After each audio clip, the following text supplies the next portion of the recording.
నిన్న ఏరా ఆడుకునేందుకు రాలేదు? ఆ ఊరికి పోయినాం రా, అందుకే రాలేదు. అవునారా? నా బస్ స్టాండ్ లో జరిగిన ఒక కామెడీ చూసి చాలా నవ్వొచ్చిందిరా నాకు. ఏం జరిగిందిరా? టికెట్ బుకింగ్ క్లర్క్ కింద పడి గిలగిలా కొట్టుకుంటున్నాడురా. ఎందుకురా? ఎందుకు అతనికి ఏమైనా ఫిట్స్ వస్తాయా? అందుకే అలా గిలగిలా కొట్టుకుంటున్నారా? లేదురా. మరి ఎందుకు అలా కింద పడి కొట్టుకుంటున్నారు గిలగిలా?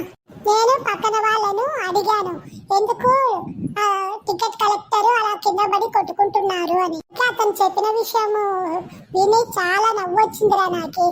అవునారా? ఏం చెప్పిండురా నువ్వు అడిగిన అతను పక్కన అతను ఏం చెప్పాడంటే, మేము వచ్చే ముందే ఆ టికెట్ కలెక్టర్ దగ్గరికి ముగ్గురు ఆడవాళ్ళు వచ్చినారంటారా.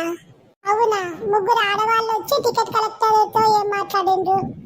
వాళ్ళు ముగ్గురు వచ్చి హైదరాబాద్ కు టికెట్ ఎంత అని అడిగిందంటారా.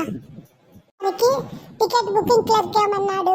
250 రూపాయలు అన్నాడంటారా. సరే, దాంట్లో నవ్వే విషయం ఏముందిరా? దాంట్లో ఏముంది చెప్పు. తర్వాత జరిగింది ఒక నిమిషం ఉండరా, చెప్తాను, అప్పుడు విను. నవ్వేదో కాదో కామెడీనో కాదో నువ్వే చెప్దువు.